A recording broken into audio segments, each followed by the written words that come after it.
ओम श्री गणपति नमः। श्री गणेश की वंदना कर। जिनके स्वामी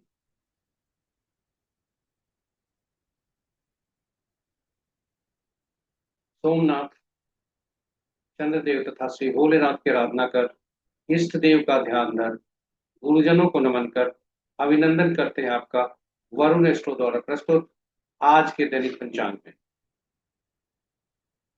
यह दैनिक पंचांग नित्य के भांति 5 भागों में प्रस्तुत हुआ करता है और इसके पहले भाग का लघु रूप हम अलग से प्रस्तुत करते आ रहे हैं। इसमें डेटा जो भी प्रयुक्त हुए हैं दैनिक पंचांग से लिए गए, छवि गूगल से ली गई है और यह प्रस्तुति आप तक यूट्यूब के माध्यम से हम पहुंचा पाने में समर्थ हैं। पंचांग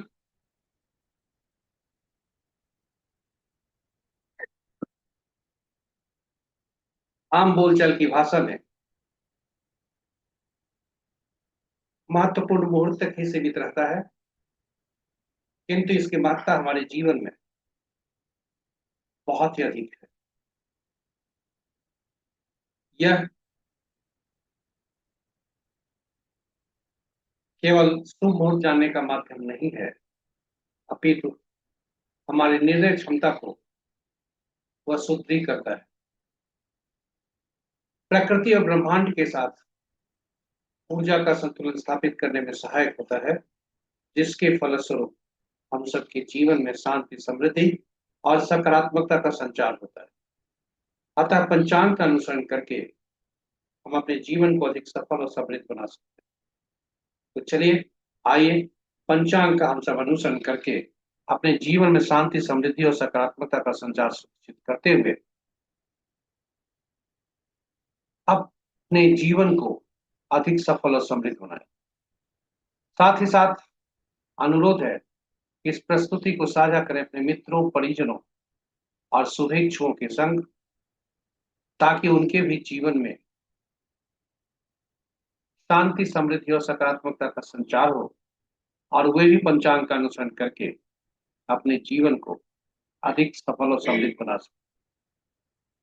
उनके इस प्रयास में हम सब एक माध्यम बनकर पुण्य के भागी बने। तो चले पंचांग की तरफ चलते हैं, पंचांग की सूची की तरफ चलते हैं कि किस पंचांग में के जो प्रस्तुति है विभिन्न भागों में वह क्या लेकर आया है। तो यह 5 भागों में है आपके लिए। और पहला भाग दैनिक पंचांग मुहूर्त से संबंधित तथा ग्रहों के गोचर से संबंधित पंचांग। इसी भाग से पंचांग और मुहूर्त को लेकर हम लघु पंचांग अलग से प्रस्तुत किए जा करते रहे। और ग्रहों के गोचर में हमने इस माह में होने वाले ग्रहों के गोचर की स्थिति, आकाशीय स्थिति हमने पोस्ट किया है। यह पटना के स्थानीय समय पटना के प्रातः 5 बजे प्रातः का है। दूसरी प्रस्तुति जन्म पत्रिका में चंद्रमा जिस नक्षत्र में होते हैं, जन्म नक्षत्र के अनुसार आज का दिन कैसा होगा, इसे तारा बलन कहते हैं। और यह 9 तारा चक्र पद्धति पर आधारित है, जो जीवन के उपयोग के लिए अति उपयोगी कहा जा सकता है और इसके फल सटीक हो। तीसरी प्रस्तुति जन्म राशि के अनुसार आज कैसा दिन है, और यह जन्म कुंडली में चंद्रमा जिस राशि में हो और आज जिस राशि में गोचर कर रहे हैं उससे संबंधित।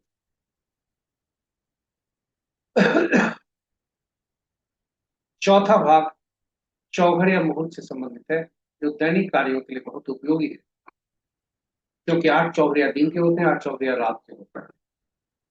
तो चौघड़िया भी अभी तक हमने जितना भी मुहूर्त देखा, दिन का देखा, एक निश्चित अवधि का देखा, लेकिन उसे भी टुकड़ों में बांटकर विभिन्न मुहूर्त में चौघड़िया का कौन सा मुहूर्त अच्छा है, यह नए काम करने के लिए उपयोगी होते हैं और रूटीन काम के लिए।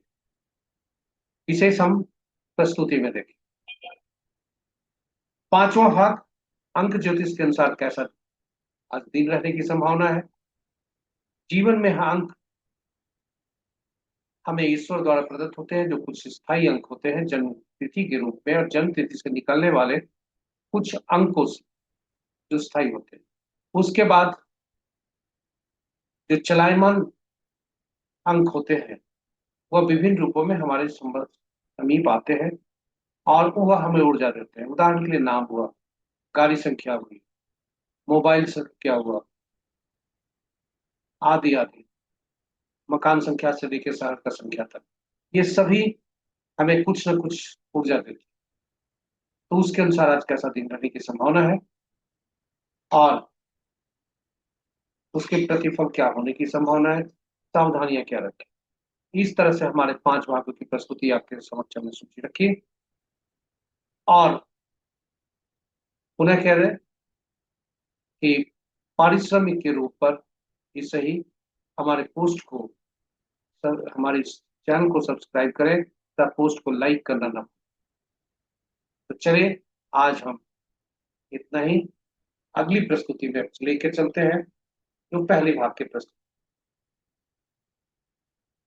आज का दिनांक 28 जुलाई 2025, माह श्रवण, पक्ष शुक्ल, शाका संवत 1947 विश्वसु, विक्रम संवत 2082 कलायुग, और कलियुग का 5126 और आज का सूर्योदय 5:14 पर, सूर्यास्त 6:38। Sunrise at 5:14 AM and sunset at 6:38 PM। आज का दिशा शुभ पूर्व है, फिर भी इस दिशा में यात्रा करने की बाध्यता हुई तो आईना देखकर या दूध का सेवन कर यात्रा में शुभता लाए। दिनांक 28 जुलाई 2025, वार सोमवार, तिथि रात्रि के 11:24 तक चतुर्थी जो रिक्ता तिथि के अंतर्गत आता है, तत्पश्चात पंचमी जो पूर्णा तिथि के अंतर्गत आता है। नक्षत्र संध्या 5:35 तक पूर्वा फाल्गुनी, उसके बाद उत्तरा फाल्गुनी। योग देर रात्रि 2:54 तक पड़े, और उसके बाद फिर करण दिन के 10:57 तक बनीच, उसके बाद देर रात्रि 11:24 तक भद्रा, और तत्पश्चात पौ। महत्वपूर्ण मुहूर्त में ये रहे हमारे पंचांग के 5 अंक। महत्वपूर्ण मुहूर्त में जाने के पूर्व भोलेनाथ को नमन करते हैं, और भोलेनाथ का वास कहाँ है यह देखने का प्रयास करते हैं। तो भोलेनाथ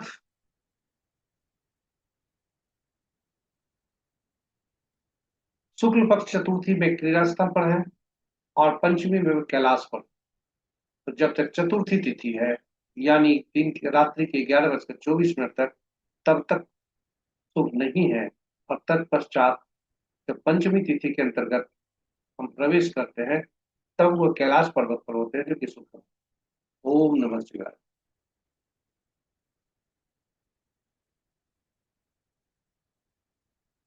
यह प्रस्तुति जुलाई मास के गोचर की है।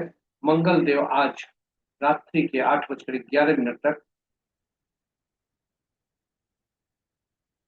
सिंह राशि से कन्या राशि में प्रवेश करेंगे। बुध देव 11 अगस्त तक बकरी अस्त है, और शनि देव 28 नवंबर तक बकरी है, और बुध देव 11 अगस्त तक बकरी। चलिए महत्वपूर्ण मुहूर्त की ओर चलते हैं। अभिजीत मुहूर्त दिन के 11:29 से 12:23 तक। अमृतकाल दिन के 10:52 से 12:23 तक। रवि योग प्रातः सूर्योदय से 5:14 से 5:35 संध्या तक। विजय मुहूर्त अपराह्न 2:10 से 3:04 अपराह्न तक। गोधूली बिला संध्या 6:38 से 6:59 तक। और निशिता मुहूर्त देर रात्रि 11:35 से मध्य रात्रि 0:72 तक। रात्रि में किए जाने वाले पूजा पाठ, जब तक साधना, तंत्र मंत्र आदि के लिए निश्चित रूप से श्रेष्ठ हुआ करते हैं। अशुभ मुहूर्त में सबसे प्रभावी अशुभ मुहूर्त राहु काल प्रातः 6:55 से प्रातः के ही 8:35 तक। पुलिस काल अपराह्न 3:17 से 4:58 तक। यमगन दिन के 10:15 से 11:56 तक। और वर्ज मुहूर्त देर रात्रि 1:21 से 3:04 तक, और भद्रा दिन के 10:57 से रात्रि के 11:24। तो ये रहे हमारे शुभ और अशुभ मुहूर्त। ग्रहों के आकाशीय स्थिति को देखें तो अंश के अनुसार सूर्य देव, चंद्र देव, बुध देव, बृहस्पति देव और शनि देव शक्तिशाली ग्रह में है। और मंगल देव आज राशि परिवर्तन करने वाले हैं, इसलिए कमजोर है। साथ ही साथ शुक्र देव भी कमजोर अवस्था में है, अभी हाल ही में राशि परिवर्तन किया है, इसलिए ये भी कमजोर अवस्था में है। तो चलिए, ग्रहों के राशि के अनुसार यदि देखा जाए तो मित्र राशि में 3 ग्रह, शत्रु राशि में 2 ग्रह, सम राशि में 2 ग्रह और स्व राशि में 2 ग्रह।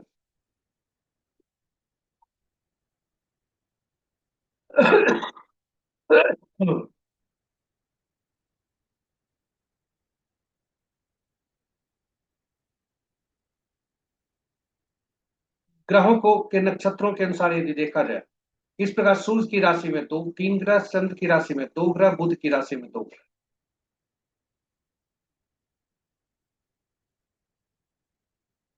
मंगल और शुक्र दो ऐसे ग्रह हैं जिनकी राशि में कोई भी ग्रह नहीं है,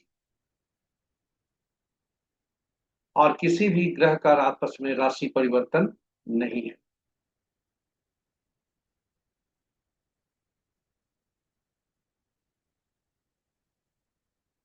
नक्षत्रों के अनुसार आज का दिन,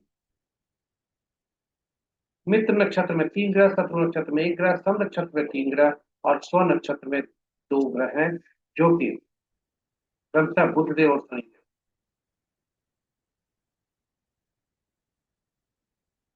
शुक्र देव के नक्षत्र में 2 ग्रह, शनि देव के नक्षत्र में 2 ग्रह और केतु चंद्र के नक्षत्र में कोई ग्रह नहीं, और शेष नक्षत्रों के ग्रह में, शेष ग्रहों के नक्षत्र में एक एक ग्रह है। इस प्रकार हमारे ग्रहों की आकाशीय स्थिति आपके समक्ष प्रस्तुत हुई। अब हम आपको ले चलते हैं अपने दूसरे भाग में, जो कि अंक ज्योतिष के अनुसार, सॉरी, तारे के अनुसार, नक्षत्र के अनुसार आज कैसा दिन रहने की संभावना। नक्षत्र ही ग्रहों के मन होते हैं, ग्रह अपने से फल कोई नहीं देते, इसलिए नक्षत्र पर ज्यादा विचार किया जाता है, जो कि सटीक परिणाम देते हैं। तो आज का चंद्रमा जिस नक्षत्र में है, चंद्रमा जिस नक्षत्र में है, जन्म कुंडली में, और आज गोचर में, यानी जन्म कुंडली में चंद्रमा जिस नक्षत्र में है और आज चंद्रमा जिस नक्षत्र से गोचर कर रहे हैं, उसे तारा, उसके अनुसार जो हम देखते हैं और विभिन्न नक्षत्रों का परिणाम देखते हैं, तो जिसे तारा बलम हम कहते हैं। और ये सारणी आपके समक्ष प्रस्तुत। नक्षत्र, ये तो हमने चंद्रमा की स्थिति पर देखा, किंतु यह जो तारा बलम नक्षत्र का जो परिणाम है, तारा बलम के अनुसार है, और जो 9 तारा चक्र पद्धति पर आधारित। तारा बलम आज के बारे में केवल बताता है, जबकि 9 तारा चक्र पद्धति पूरे जीवन काल के का एक दर्पण है। कौन से ग्रह शुभ और अशुभ कर महादशा, दशा महादशा जो हमारे ग्रहों को होता है, वे कैसा फल देंगे, यदि हमें पहले से मालूम हो, तो शुभ फल जब भी होगा, वैसे समय में हम शुभ कार्यों का निष्पादन त्वरित गति से करेंगे। साथ ही साथ यदि हमारे अच्छे समय नहीं आने वाले हैं, चुनौतियों से भरे समय है, तो हम उस चुनौती के लिए अग्रिम से अगर सूचना मिलती है, तो उसके लिए हम मानसिक रूप से तैयार होते हैं और कुछ उपाय भी करते हैं। इसी तरह से जन्म कुंडली में यदि जन्म कुंडली में विभिन्न ग्रह विभिन्न स्थानों पर बैठे हैं, शुभकारी और अशुभकारी दोनों हो सकते हैं, यह जानने के लिए हम 9 तारा चक्र पद्धति की सहायता लें। जो सटीक बताता है। इसके अतिरिक्त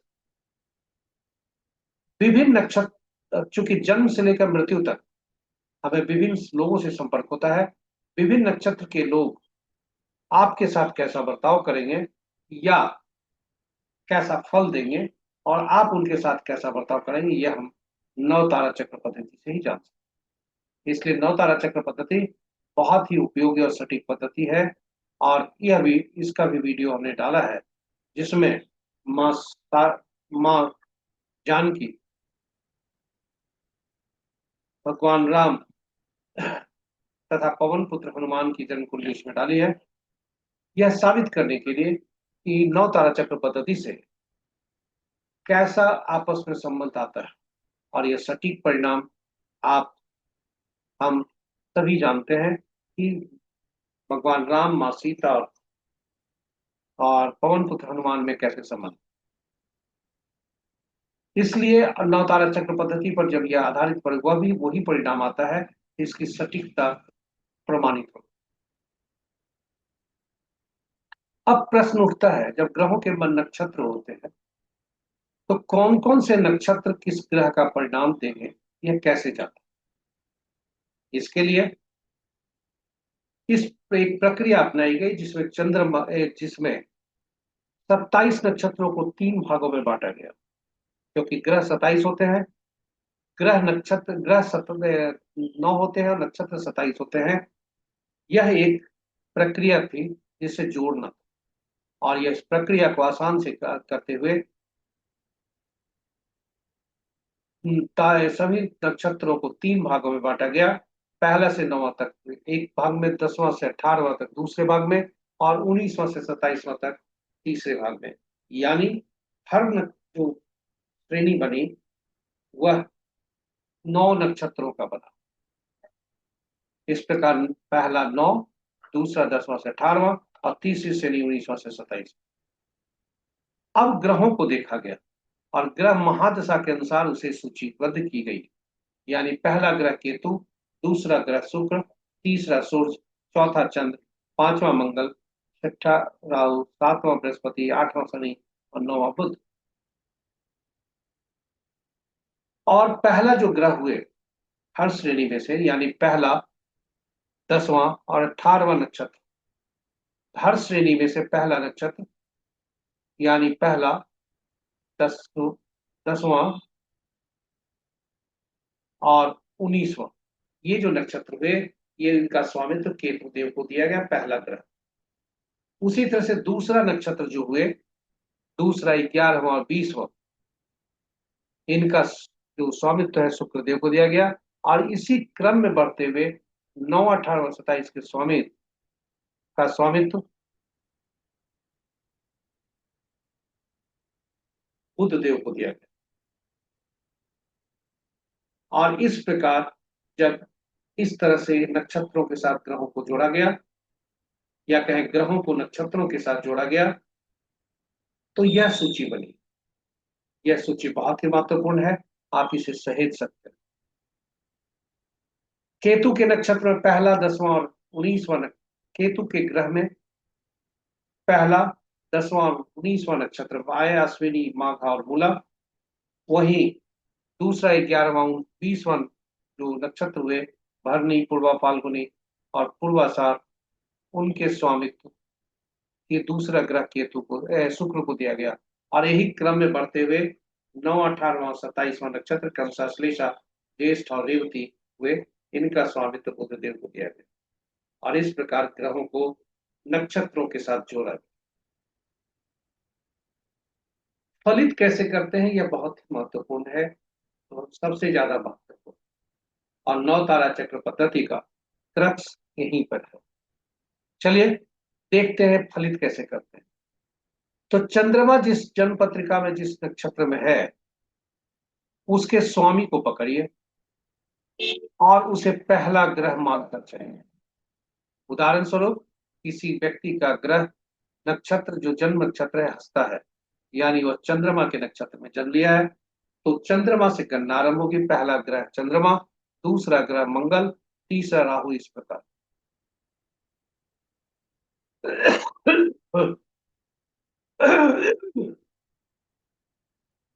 तो पहला ग्रह वैसे बनते हैं। अगर हम दूसरा उदाहरण लेते हैं। किसी व्यक्ति का जन्म शतभिषा नक्षत्र में हुआ है, तो उसके स्वामी राहुदेव बने। और राहुदेव आद्रा और स्वाति तीनों और शतभिषा तीनों के बने। तो तीनों में नक्षत्र में जन्मे जातक, या एक ही नक्षत्र में यदि जन्मे जातक होंगे, तो ये चंद्रमा चाहे स्वाति में हो, आद्रा में हो, शतभिषा में हो, गोचर में फल वही मिलेंगे। तो ग्रहों की स्थिति को देखें तो आद्रा, स्वाति और शतभिषा नक्षत्र में यदि जन्म कुंडली में चंद्रमा है, तो यहीं से गणना आरंभ होगी छठे से। उसके बाद सातवां, आठवां, नौवां, और फिर एक पहला से। इस तरह से गणना हम करते हैं। तो पहला जो ग्रह होता है वह मिश्रित फल देता है। कुछ शुभ और ज्यादा अशुभ फल देते हैं। तो वहां से दूसरा, चौथा, छठा, आठवां, नौवां ग्रह जो भी बनते हैं वे शुभ फलदायी होते हैं। और जन्म नक्षत्र से ग्रह से, जन्म वाले ग्रह से, जो नक्षत्र जिस ग्रह में है, वहां से जन्म कुंडली, कुंडली में नहीं देखेंगे, चंद्रमा देखेंगे। और इससे यहां से हम जब गणना शुरू करते हैं, दूसरा, चौथा, छठा, आठवां, नौवां अशुभ होता है। वहीं तीसरा, पांचवा और सातवां जो ग्रह बनते हैं वे अशुभ फलदायी होते हैं। और उनकी जो अशुभता होती है उसकी मात्रा जैसे जैसे क्रम संख्या बढ़ती है गणना की, वैसे वैसे उसकी इंटेंसिटी भी बढ़ती है। तो अशुभ, अति पीड़ा, बाधा, खतरा आदि आदि फल मिलते हैं। इसलिए अब हम समझ गए कि विभिन्न नक्षत्र में भी अगर नक्षत्र स्वामी कोई ग्रह है, तो वहां से कौन कौन ग्रह हमारे लिए शुभकारी होंगे, कौन कौन ग्रह शुभकारी होंगे, यह हम अब निकाल सकते। तो जब ये निकाल लिए, तो चार महत्व, किस दशा महादशा का फल अच्छा होगा, किस दशा महादशा का फल खराब होगा, यह क्या हम आसानी से नहीं जान सकते? जान सकते हैं। और उसका उपाय भी कर सकते हैं। अच्छे समय में अच्छे कामों का निष्पादन, बुरे समय में, परेशानियों के समय में, चुनौतियों के समय में चुनौती तक से खड़ा रहना, और चुनौती को सामना करना, तथा उसके कुछ उपाय भी करना, यह आसानी से हो सकता है। ग्रहों कुंडली में जो जन्म ग्रह कुंडली में बैठे हुए हैं, विभिन्न स्थानों पर ग्रह कौन से भाग्य भाव के स्वामी हो सकते हैं, लेकिन यहाँ पर अशुभ स्थिति है, तो फिर वह अशुभता ही होगी। इसलिए यह भी हम देख सकते हैं कि आज का जो हमारा ये है, कौन सा ग्रह जन्म कुंडली में क्या प्रभाव कर रहे हैं। दिखने में तो बहुत अच्छे लग रहे हैं, लेकिन नवतारा चक्र पद्धति के साथ हो सकता है कि वे संपत्ति के कारक हों, क्षेम के कारक हों, या विपत प्रत्ययी नैधन्य के कारक।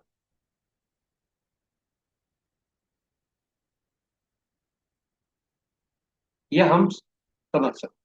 और उसी तरह से हम कुंडली में बैठे ग्रहों को पहचान सकते हैं कि कौन ग्रह शुभकारी है, कौन ग्रह शुभकारी। नौ तारा चक्र पद्धति से हमने यह देखा कि नक्षत्रों का संबंध ग्रहों से कैसे है, और कैसे हम इसका फलित कर सकते हैं।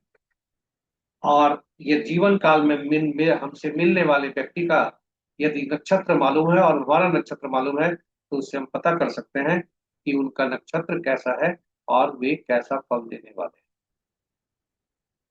तो इस तरह से नवतारा चक्र पद्धति से हम सटीक निर्णय कर सकते हैं कि कौन से व्यक्ति हमारे लिए शुभकारी होगा, किसके लिए हम शुभकारी होंगे, और कौन मेरे लिए अशुभकारी होगा, आदि आदि। तो इस तरह से हम नौ तारा चक्र पद्धति पर जीवन के बारे में जातक के पर जानते हैं। और चंद्रमा के गोचर, जैसे तारा बलम कहते हैं, वह आज के सिद्धांतों पर आधारित है। आज चंद्रमा जो गोचर कर रहे हैं उसके अनुसार। तो चलिए, आज क्या जो तारा बलम है वो क्या क्या है। तो आज का तारा बलम यह बताता है कि चंद्रमा आज पूर्वा फाल्गुनी नक्षत्र में प्रवेश किए हैं, और 5:35 संध्या के बाद उत्तरा फाल्गुनी नक्षत्र में प्रवेश कर।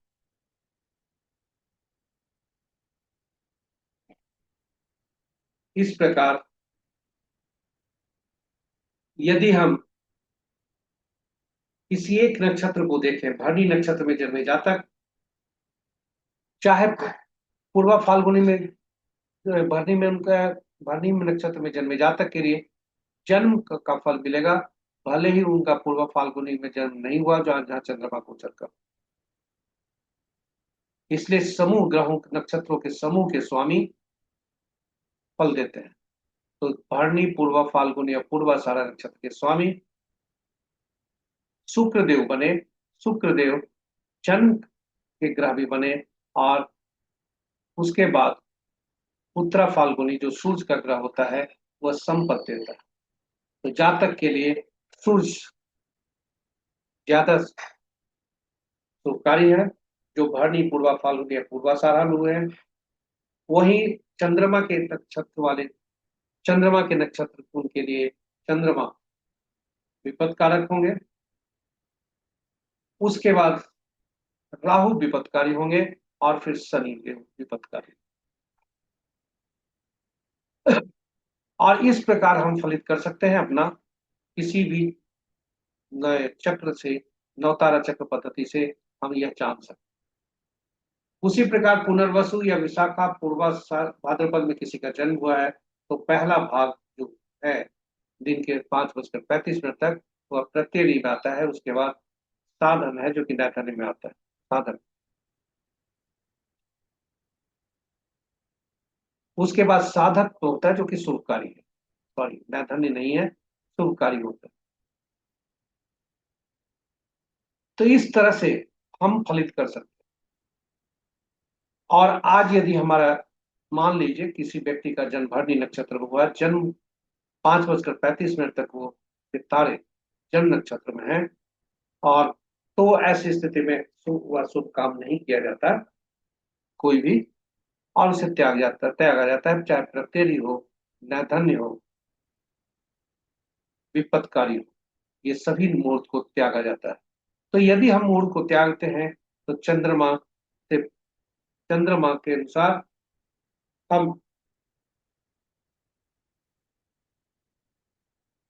इसे देखते हैं, और कब शुभकारी है वह भी देखते हैं, और कोशिश करते हैं कि उस समय को जब अशुभकारी हो वहां टालें, और शुभकारी जब समय हो, यानी 5:35 के बाद आज के सब परिप्रेक्ष्य में, तब हम उसे उपयोग कर सकते हैं।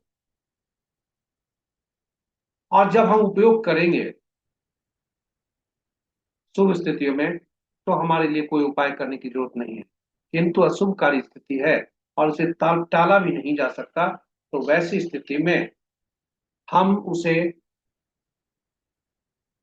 जब हम नहीं टाल सकते, तो इसके लिए उपाय पूछा गया था, कुछ लोगों का सुझाव आया था, और वह सुझाव का उपाय हमने संकलित किया है कि जन्म अगर तारा में पड़ रहा हो तो पीला कद्दू पत्ते वाली सब्जी का दान करें, विपत पर पड़ रहा हो तो गुड़ का दान करें, प्रत्ययी में आपका आज का दिन पड़ रहा है तो नमक का दान करें, और नैधन्य में है तो त्याज, मुहूर्त को त्यागें,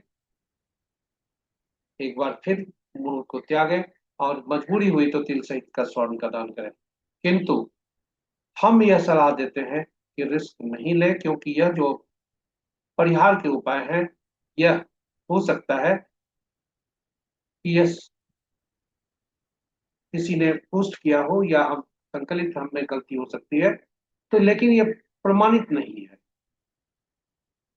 इसलिए हम इसको गारंटी के रूप में नहीं ले सकते।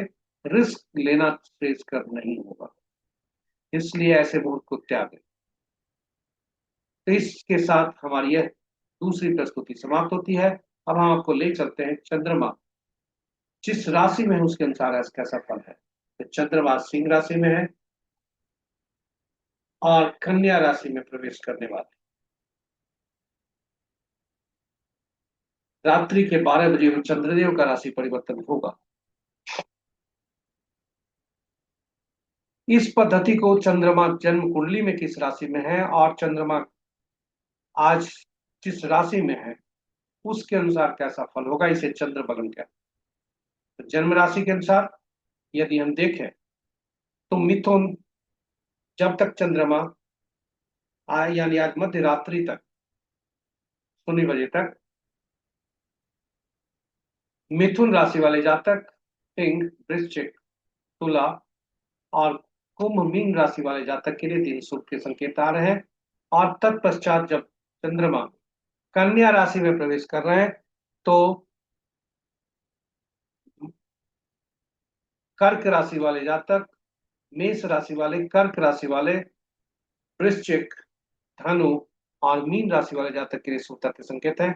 शेष राशि वाले जातक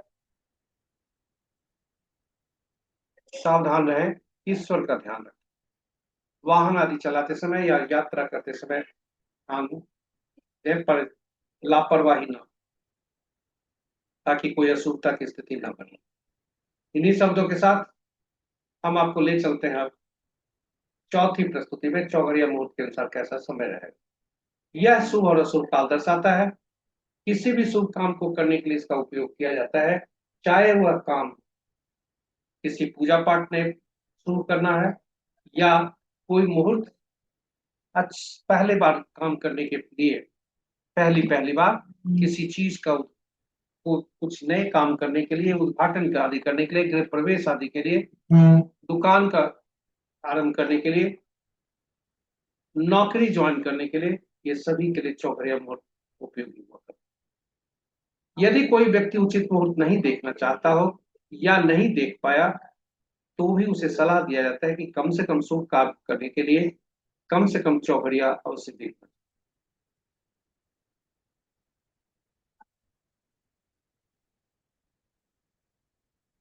तो चलिए इस चौघड़िया के उपयोगिता को देखते हुए हमने उपयोग चौघड़िया पर, चौघड़िया की उपयोगिता हिंदी में और अंग्रेजी में यूटिलिटी ऑफ चौघड़िया यूट्यूब पर पोस्ट किया है, जो आपके लिए बहुत ही लाभकारी, ज्ञानवर्धक और उपयोगी हो सकता है। कुल 8 चौघड़िया दिन के होते हैं, 8 चौघड़िया रात के होते हैं, किंतु सप्ताह के दिन 7 ही होते हैं, इसलिए 7 ही चौघड़िया का नामकरण हुआ। और 8वां चौघड़िया जो दिन का जो पहला चौघड़िया होता है वही रात का, रात आरंभ करने के पहले का चौघड़िया होता है, यानी सूर्यास्त के समय का चौघड़िया होता है। फिर रात्रि आरंभ के समय जो चौघड़िया हुआ करता है वह सूर्यास्त, सूर्योदय के पहले का चौघड़िया होता है, यानी रात्रि समाप्ति के पहले। चौघड़िया देखते समय आप ये देखें कि हम हर चौघड़िया का संबंध साप्ताहिक दिनों से हो गया, और जब साप्ताहिक दिनों से चौघड़िया का संबंध हुआ तो साप्ताहिक दिनों के साथ जब संबंध हुआ चौघड़िया का, तो ऐसी स्थिति में चौघड़िया जिस दिन से, सप्ताह का जो दिन होता है वही दिन से चौघड़िया का दिन का आरंभ होता है,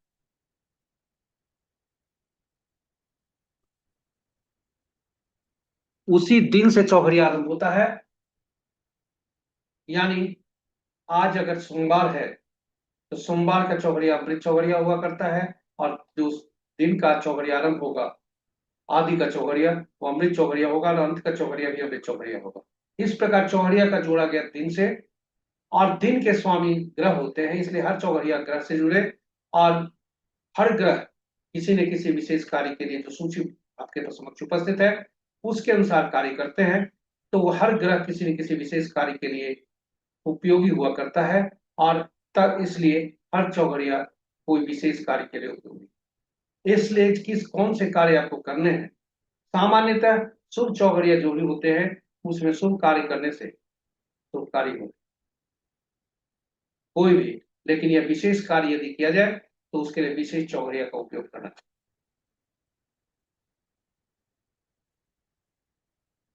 चौघड़िया का उपयोग करते समय यह सुनिश्चित करना चाहिए कि दिन का चौघड़िया अक्सर राहुदेव, वारवेला और कालवेला से ग्रसित होता है, और रात्रि का चौघड़िया काल रात्रि से। तो कोई भी चौघड़िया इन अशुभ मुहूर्तों से, अशुभ समय से ग्रसित नहीं है। यदि अति व्याप्त है ऐसी अशुभता से तो उसे त्याग करना चाहिए। इस तरह से हम चौघड़िया का उपयोग करते हैं। तो आज का चौघड़िया जो है, आज देखते हैं आज का चौघड़िया कैसा है। सोमवार दिन है, अमृत चौघड़िया से दिन आरंभ है और अमृत चौघड़िया से दिन समाप्त है।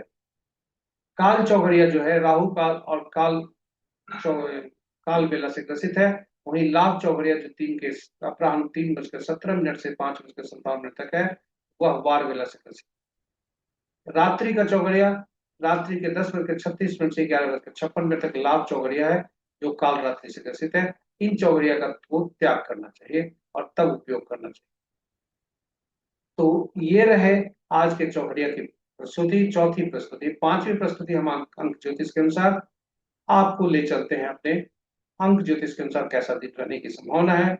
इसके पूर्व हम थोड़ा सा परिचय, अंक ज्योतिष कैसे काम करते हैं। तो अंक ज्योतिष में एकल अंक पर काम होता है, जो 1 से 9 अंक होते हैं। पांचवा अंक मध्यम अंक होता है, वह तुलन अंक होता है, क्योंकि 1 से 9 के बीच का पांचवा अंक मध्य का अंक है।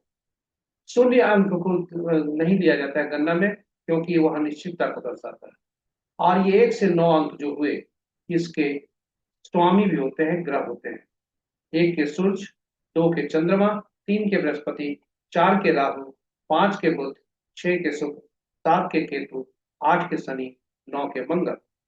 और अंकों की दुनिया में इसे विभिन्न नामों से जाना जाता है।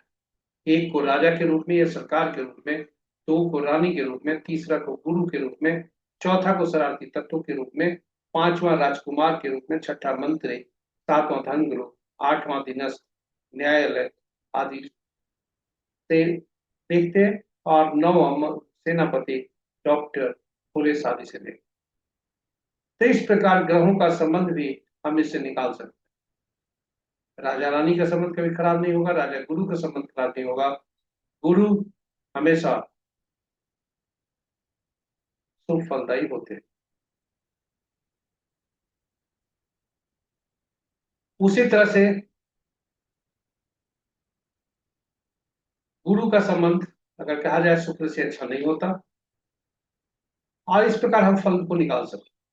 1 और 8 का संबंध कभी अच्छा नहीं हो सकता। क्यों? क्योंकि सूर्य राजा है, 8 अधिदस्त, उनके अंदर में काम करने वाले व्यक्ति, उनकी बुद्धिमान से ज्यादा होती है। न्यायालय भी 8 से गिना जाता है, और आप जानते हैं कि सरकार से न्यायालय में कैसी चुनी जाती है। तो इस प्रकार 1 से 9 अंकों के बारे में हमने जाना। और हमें ईश्वर द्वारा प्रदत्त होते हैं जन्म तिथि, जिसमें जन्म तिथि, माह और वर्ष होते हैं। उनके अंकों को जोड़कर, जन्म तिथि के अंकों को जोड़कर मूलांक निकालते हैं। जन्म तिथि, माह और वर्ष को जोड़कर भाग्यांक निकालते हैं। ये मूलांक और भाग्यांक आपस में तालमेल होना अत्यावश्यक है। इसलिए यह जरूर देखना चाहिए कि मूलांक और भाग्यांक हमारा शुभ है कि नहीं। इसके बाद जो हम ऊर्जा जिसमें सबसे ज्यादा मिलती है, वह है डायनेमिक डेटा, जो कि नाम से होता है। पहला ऊर्जा देने वाला नाम ही होता है, और यह नाम को भी अंकों में हम परिवर्तित करते हैं।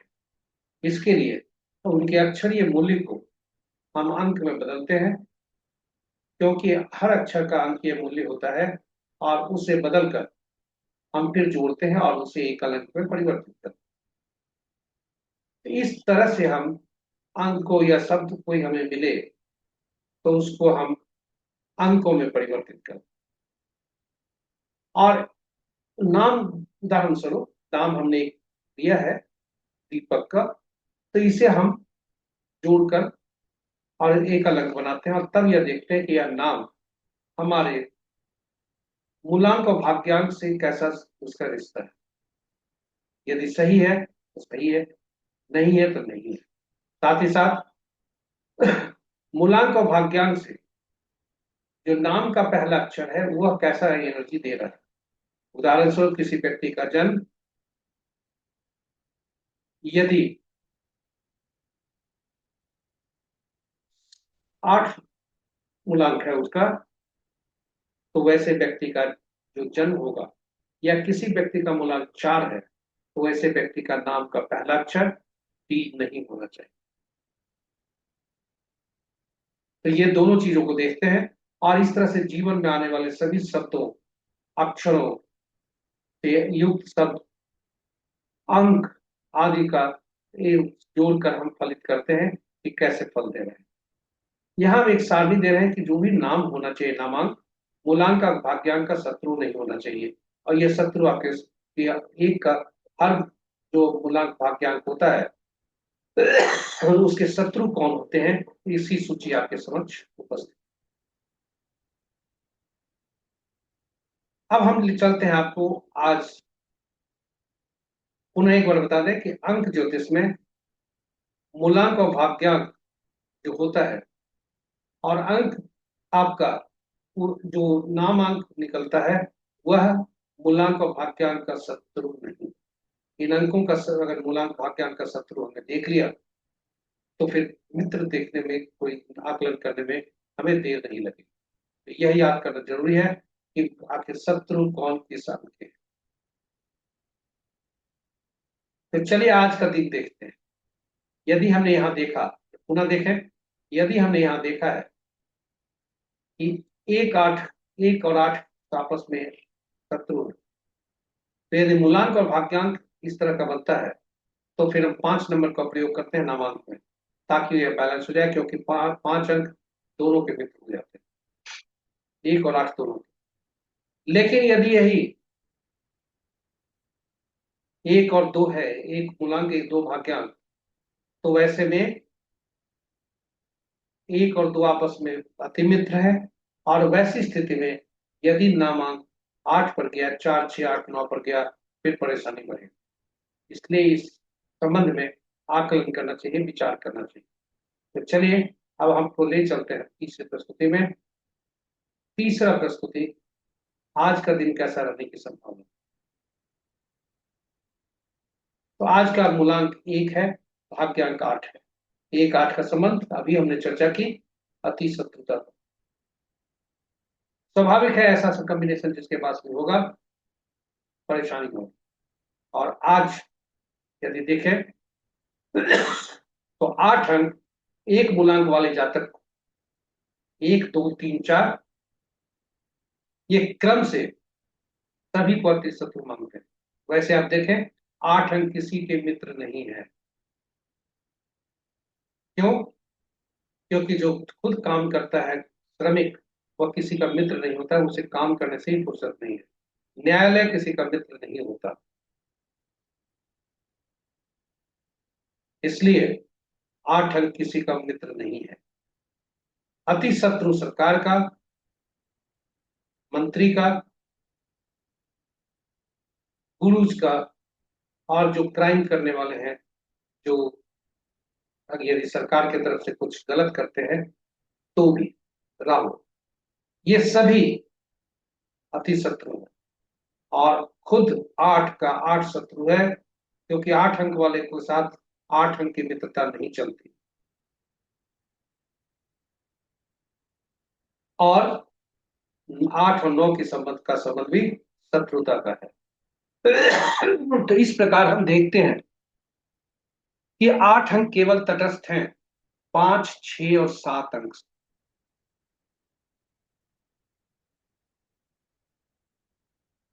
शेष तो जातक, जो जातक का जन्म 5-14-23 तारीख को हुआ है, 6-15-24 को हुआ है, 7-16-25 को हुआ है, इन 9 तारीखों को किसी भी माह का जन्म हुआ है, उनके लिए तटस्थ संबंध है, दिन सामान्य होने की संभावना है। और शेष मूलांक वाले, शेष जन्म तिथि वाले सावधान रहें आज अपने व्यवहार में, आचरण में और अपने कर्मों पर ध्यान रखें। इन्हीं शब्दों के साथ हम आपको अपनी प्रस्तुति को यहीं पर विराम देते हैं। आशा करते हैं कि यह आपके लिए उपयोगी रहा होगा। आप हमारे साथ बने रहे इसके लिए बहुत बहुत धन्यवाद। और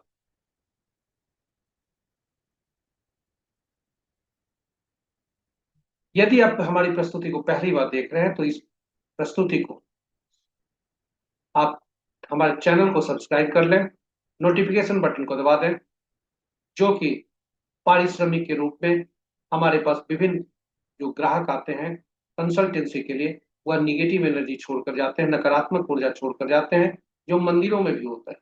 तो वैसी स्थिति में हमारे पास जो नकारात्मक ऊर्जा है उसका कुप्रभाव आप पर न पड़े, इसलिए चैनल को सब्सक्राइब करें, लाइक करें और साथ ही साथ साझा करें अपने मित्रों, परिजनों, शुभेच्छुओं के संग, ताकि उनके जीवन में भी वे भी पंचांग का अनुसरण करके शुभ फल प्राप्त कर सकें, नक्षत्रों के अनुसार पहचान सके खुद को और दुनिया को, साथ साथ में आने वाली परिस्थितियों को का भी के बारे में जानकारी प्राप्त कर सके।